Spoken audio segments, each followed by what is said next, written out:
Isganan, walay kakulba, nagabatiti, mainantuson, Diyos nun kag sampaton, nga amo ang nagapakilala sa pinakamaayo nga kinaiya sang isa ka tawo.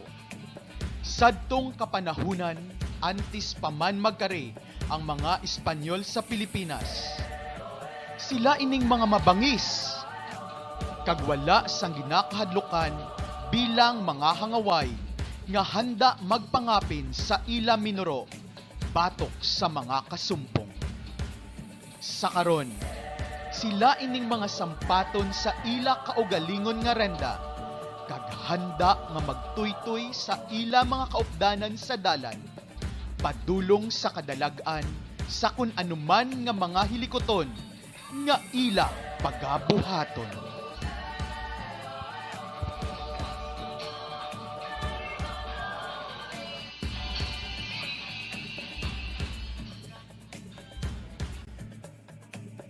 Isganan, walay kakulba, nagabatiti, mainantuson, Diyos nun kag sampaton, nga amo ang nagapakilala sa pinakamaayo nga kinaiya sang isa ka tawo. Sadtong kapanahunan, antes pa man magkari ang mga Espanyol sa Pilipinas. Sila ining mga mabangis, kag wala sang ginakahadlukan bilang mga hangaway nga handa magpangapin sa ila minuro batok sa mga kasumpong.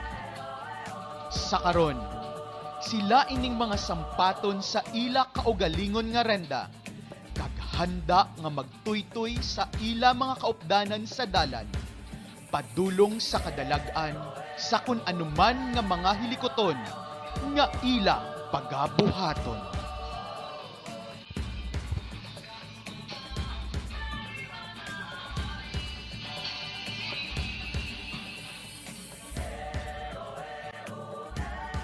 Isganan, walay kakulba, nagabatiti, mainantuson, Diyos nun kag sampaton, nga amo ang nagapakilala sa pinakamaayo nga kinaiya sang isa ka tawo. Sadtong kapanahunan, antes pa man magkari ang mga Espanyol sa Pilipinas. Sila ining mga mabangis, kag wala sang ginakahadlukan bilang mga hangaway nga handa magpangapin sa ila minuro batok sa mga kasumpong. Sa karon, sila ining mga sampaton sa ila kaugalingon nga renda, kag handa nga magtuytoy sa ila mga kaupdanan sa dalan,